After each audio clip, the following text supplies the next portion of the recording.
Today, hahanda ko ang kanyang lunch for tomorrow. I know it's too early, but hindi ko kayang lutuin to ng malambot. Agang-aga ng gawain. Yeah. So, minarinate natin siya for butter chicken.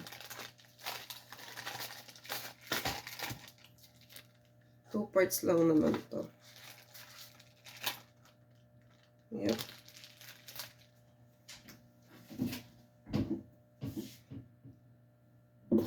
Like tutay. And then this one is yung ating inoven kanina for side dish, but nag-ibang isip ni Cory, gusto daw niya ng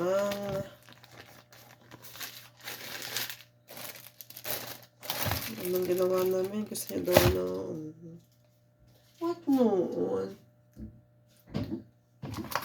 Grilling. So, we have tutay chicken na naka-marinate sa butter chicken. And then, I want to add some of, what do you call this one? Ano meron tayo dito? I think that's good for now. Mushroom.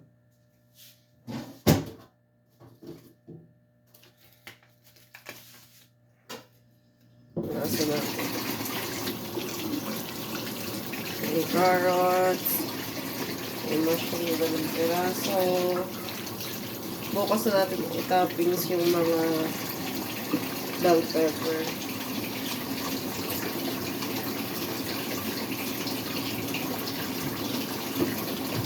And then mag-burn din ako ng cauliflower. Right? But in this one, parang gusto kong mag-add ng chicken na yan, but I think so.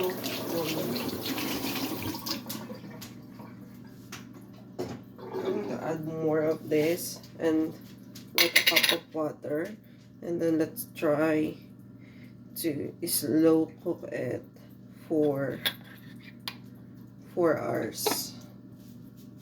Blue move. It's always like that. Blue move, right?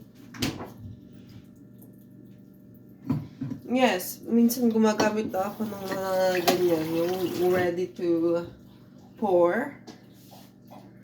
Kasi kakapagod naman gumamit ng iba't ibang ingredients. Ganun din makakalabas ang lasa. At minsan naman, one times with S, one time mo lamang gagamitin. So, just be it.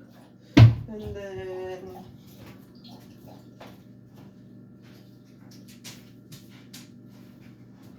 lagyan ko na din ng pepper.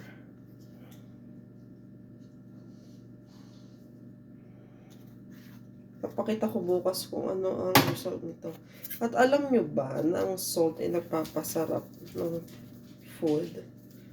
I mean, hindi pwedeng puro mga magic sarap lang. Pag nilagay nyo ng salt, wah! Ito yung slow cooker para sa mga tamagas. Tamad ako.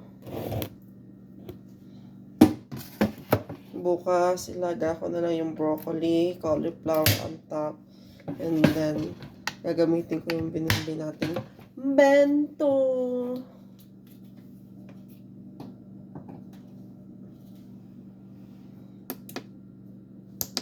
4 hours. Naka-high siya. So, gawin natin siya. Gawin natin siyang low. Pero, I think 5 hours. What do you think so? 4 hours lang. May gising naman ako. Saka, kung ano man, ay pwede naman natin ituloy bukas. But, I hope okay, hinga natin. I hope hindi siya yung labsak na labsak. So guys, yan. Butter chicken.